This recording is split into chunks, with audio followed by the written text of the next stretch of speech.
जय हिंद दोस्तों, वंदे मातरम। अगर आप लोग मेरा वीडियो देखते हैं तो लाइक ज़रूर कीजिए। अगर आप लोग ने सब्सक्राइब नहीं कर रखा है, सब्सक्राइब ज़रूर कीजिए और बेल आइकन पक्का दबाइए। अभी हम लोग शुरू करने वाले हैं कतर। कतर में आप लोग बहुत ज़्यादा आजकल देख रहे होंगे सोशल मीडिया पे कि कतर में 8 नेवी अफसरों को फांसी की सज़ा सुना दी गई है, मौत की सज़ा सुना दी गई है। इसके ऊपर हम आपको गहराई से बताएंगे। कतर एक ऐसा देश है, मुस्लिम देश है, जहाँ कतर की टोटल आबादी 27 लाख है। 27 लाख भारत की कुछ ऐसे डिस्ट्रिक्ट हैं जिसका कि 27 लाख से ज़्यादा स्ट्रेंथ होगा। इतना छोटा स्टेट देश है कतर। कतर जो है पिछले साल भी बहुत ज़्यादा आया हुआ था हाईलाइट में। नुपुर शर्मा का केस आपको याद ही होगा, टी राजा सिंह का केस आपको याद ही होगा। नुपुर शर्मा में बहुत ज़्यादा कतर देश हाईलाइट हुआ था, क्योंकि जब नुपुर शर्मा वाला केस हुआ था तो उस टाइम कतर एक छोटा सा देश होते हुए भी भारत पे इतना ज़्यादा दबाव डाला था कि बीजेपी सरकार को झुकना पड़ गया था। क्यों? कतर जो है आज 19वीं शताब्दी में कतर की जनता जो थी वो ऊंट की सवारी करता था और ऊंट से दुनिया को घुमाते रहता था। इतना गरीब देश था, लेकिन वहां पे तेल का भंडार और गैस का भंडार निकल गया। इस कारण से वहां की जनता जो है धनी हो गया। और उसके बाद तो देख ही रहे आप सभी को वो आंख दिखाता है। नुपुर शर्मा के टाइम पे इतना दबाव उसने डाला था कि नुपुर शर्मा को बीजेपी से हटाना पड़ गया था। उसके बाद सेम कहानी टी राजा का हो गया।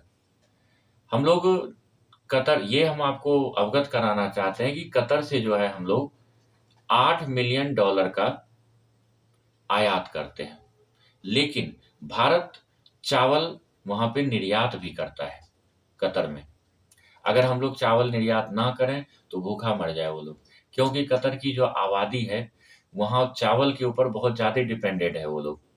चावल तो चाहिए ही चाहिए वहाँ पे। चलिए नोबेल अफसर पे आते हैं।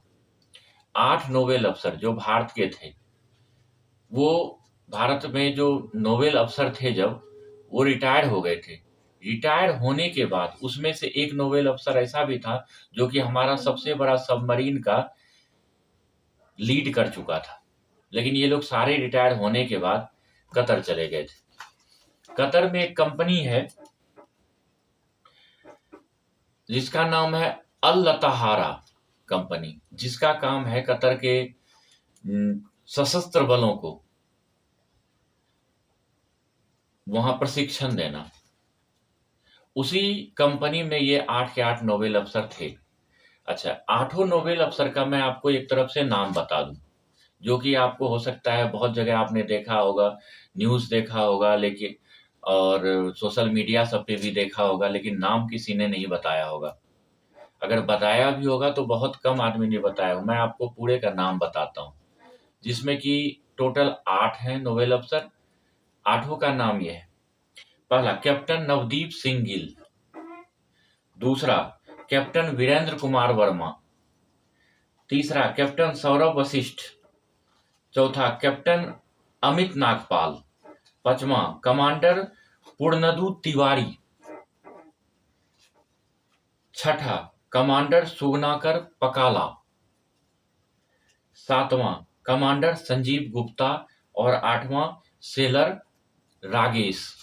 टोटल ये हैं 8 नाम जो वहां नोबेल अफसर हैं। अच्छा, इनको सजा क्यों हुई है? इनके ऊपर 1 साल पहले अक्टूबर 2022 में जासूसी का आरोप लगा और कतर सरकार ने इन्हें गिरफ्तार कर लिया। अच्छा, जासूसी अगर कर रहा था तो भारत के लिए कर रहा था, तो ऐसा नहीं इनके ऊपर इल्जाम लगा है। इनके ऊपर इल्जाम ये लगा है कि ये इजराइल के लिए जासूसी करते थे। देखिए कितना बड़ा दोहरा चरित्र है या कितना बड़ा झूठ है। भारत के 8 अफसर हैं नोबेल अफसर जो रिटायर्ड होकर वहां कंपनी में काम करने गए और वहां पे उनके सशस्त्र बलों को प्रशिक्षण दे रहा है, और वो इजराइल का जासूसी कर रहा है, मतलब इजराइल के लिए जासूसी कर रहा है। कितना झूठ है।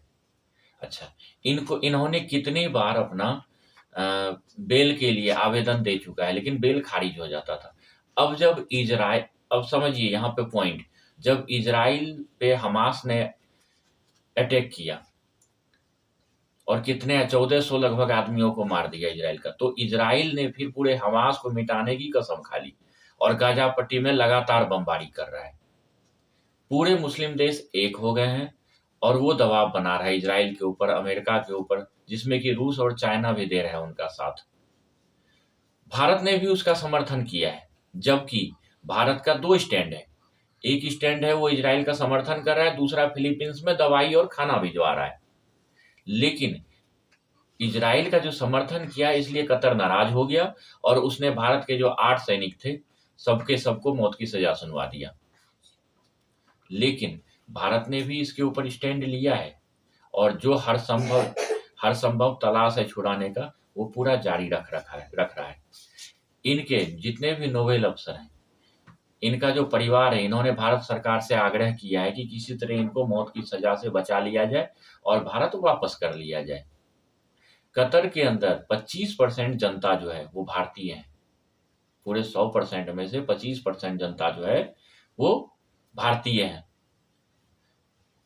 कतर एक बहुत ही छोटा राष्ट्र है। हम चाहें तो कभी भी उसको झुका सकते हैं, कभी भी हम उसको मसल सकते हैं, लेकिन नहीं, हम उसके दबाव में पहले भी थे और दबाव में अभी भी जी रहे हैं, हम कतर के दबाव में।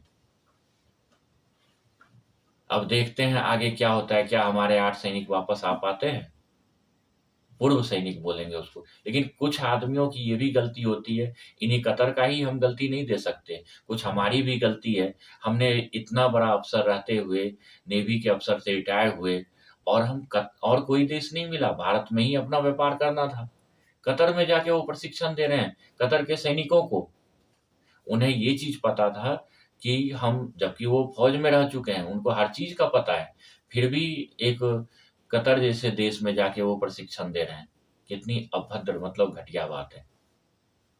कोई अच्छा देश जाना था, लेकिन नहीं, वो कतर ही चुना। पैसा का लोभ कुछ भी करा सकता है। धन्यवाद।